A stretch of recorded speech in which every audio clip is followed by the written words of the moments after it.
YCP chief Jagan సంచలన tweet చేశారు. పులివెందుల ఫలితం పైన పరోక్షంగా స్పందించారు జగన్.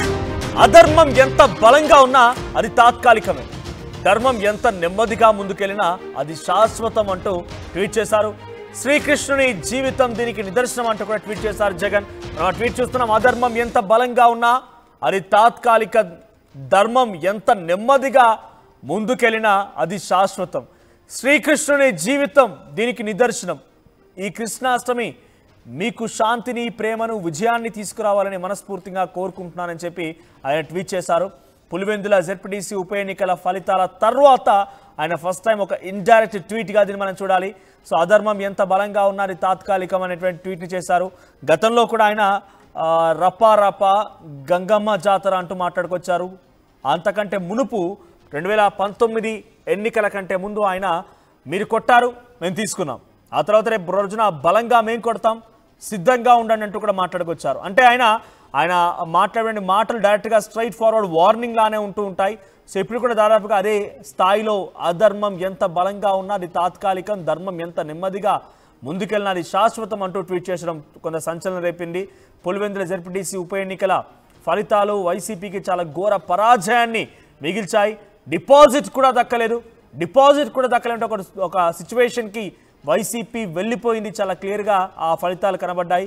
సో ఏకంగా బీటెక్ రవి మాట్లాడుతూ కూడా నాకు జగన్ సంబంధించినటువంటి సహచరులు, సన్నిహితులు ఈ నియోజకవర్గంలో లేకుంటే పులివెందుల జెడ్పీటీసీ కాన్స్టిట్యున్సీలో ఉన్నటువంటి కొంతమంది నాయకులు నా దగ్గరికి వచ్చి మీరు అహంకారి జగన్ని దెబ్బ కొట్టాలి, ఆకాశంలో కూర్చున్న జగన్ని తీసుకొచ్చి నేలకు కూర్చోబెట్టాలి, దానికి మీరైతేనే కరెక్ట్ అన్నట్టుగా నాకు సహకరించారు, అందుకే నేను వాళ్ళ సహకారం కూడా తీసుకున్నా, నాకు సహకరిస్తానని చెప్పుకొచ్చారు.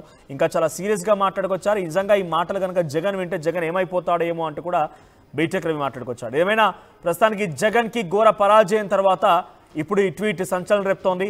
మా ఏపీ ఇన్పుట్ ఎడిటర్ కృష్ణమోహన్ కూడా ఫోన్లోనే సిద్ధంగా ఉన్నారు. ఎస్ కృష్ణమోహన్, జగన్ ట్వీట్ ఎలా చూడాలి?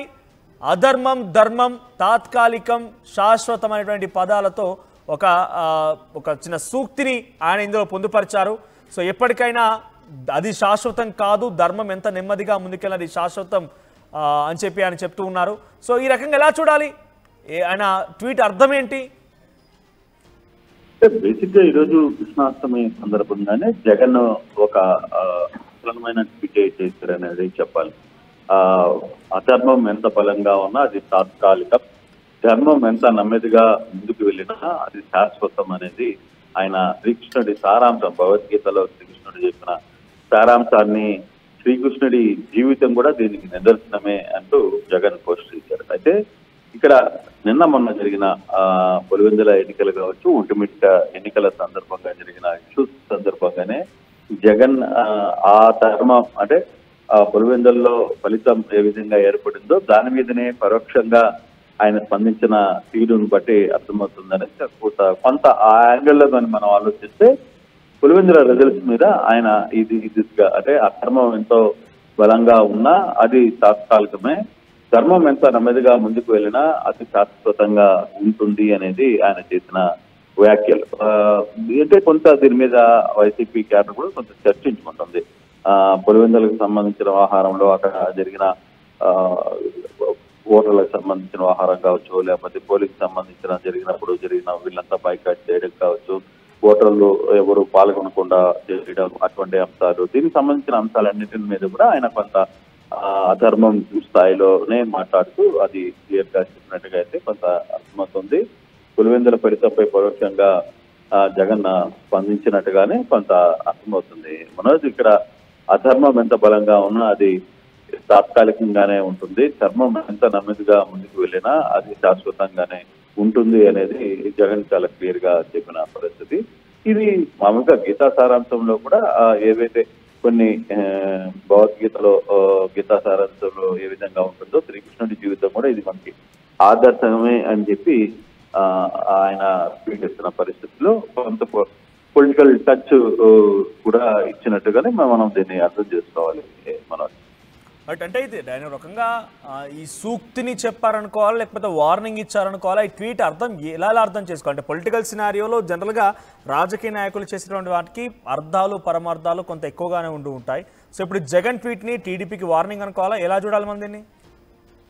టీడీపీకి వార్నింగ్ అనే ఎందుకు చూడాలి? లేదు, అతను ఇచ్చిన ఈ స్టేట్మెంట్ లో ఒకటి, ధర్మం ఎప్పుడు ఒకవైపు శాశ్వతంగా నిదానంగా వెళ్ళినా అదే శాశ్వతంగా ఉంటుంది అనేది జగన్ చెప్పిన పరిస్థితి. సో ఆ సందర్భంగానే ఎటువంటి ఇప్పుడున్న ఆ ధర్మంలో అంటే ఆయన క్లియర్ గా ఒకటి, జరిగిన ఎన్నికలు మీరు స్వచ్ఛందంగా ప్రశాంతంగా జరిగి ఉంటే బాగుండేది అనేది ఆయన మాట్లాడుతూ వచ్చిన పరిస్థితి. ఆ యాంగిల్లోనే మనం చూసుకోవాలి. అంటే దీన్ని ఏదో టీడీపీకి వార్నింగ్ ఇచ్చారు, లేకపోతే టీడీపీకి మీ సంగతి చూస్తానని చెప్పారు అనే ఆలోచన మనం ఆలోచించాల్సిన పని లేదు. జరిగిన ఇష్యూస్ లో తను అనుకున్న ఒక ఏదైతే సిస్టమ్ ఉందో ఈ గీతా శ్రీరాంతంలో ధర్మం ఏ విధంగా ఉంటది, ధర్మం శాశ్వతంగానే ఉంటుంది చెప్తే అధర్మం ఎంతో కాలం నిలబడదు అనేది ఆయన చెప్పిన ట్వీట్. కొంత పొలిటికల్ సెటైర్ అయితే దీంట్లో కనబడుతుంది. డెఫినెట్ గా పొలిటికల్ సెటైర్ చాలా క్లియర్ గానే వ్యవహారంలో అయితే కనబడుతుంది. ఆ దిశగానే ఆయన తన ట్వీట్ ని అయితే చేశారు. కొంత పొలిటికల్ టచ్ ను కూడా ఇచ్చాడు. ఇది ఎంతో కాలం కొనసాగదు అనేది ఆయన ఇచ్చిన tweet. Right, thank you Krishnamohan. So మొత్తం మీద అధర్మం ఎంత బలంగా ఉన్నా అది తాత్కాలికం, ధర్మం ఎంత మెల్లగా నెమ్మదిగా ముందుకెళ్ళినా కూడా అది శాశ్వతం. ఇది జగన్మోహన్ రెడ్డి చేసిన ట్వీట్. మరి ట్వీట్ సారాంశం అయితే ఒక రకంగా రెండు రకాలు అర్థం చేసుకోవచ్చు. ఆ ట్వీట్ డైరెక్ట్గా టీడీపీకి, లేదంటే ఇటీవల కాలంలో పులివెందుల జెడ్పీటీసీ ఉప ఎన్నికలకు సంబంధించిన దాంట్లో ఘోర పరాజయాన్ని చవి చూసిన తర్వాత ఇది ఒక వార్నింగ్గా చూడవచ్చు. అట్ ది సేమ్ టైం ఎవరికో సూక్తి చెప్పాలనుకుంటున్నారనే రకం కూడా కనబడుతోంది. సో జగన్మోహన్ రెడ్డి ట్వీట్ పైన మీ అభిప్రాయం ఏంటి? డైరెక్ట్గా మళ్ళీ వార్నింగ్ ఇస్తున్నారా? గతంలో రప్పా అంతకంటే మునుపు మీరు చాలా గట్టిగా కొట్టారు, మేము తీసుకున్నాం, మళ్ళీ మేము కూడా గట్టిగా కొడతాం, మీరు తీసుకోవడానికి సిద్ధంగా ఉండండి అనే రకంగా మాట్లాడుకొచ్చారు ఆయన. ఈ రకంగా ప్రతిసారి కూడా ఏదో ఒక తన సెన్సేషన్ డైలాగ్తో చర్చనీయాంశంగా మారుతున్నటువంటి జగన్ ట్వీట్ని మీరు ఎలా చూస్తారు? మీ అభిప్రాయం ఏంటి? కామెంట్ చేయండి.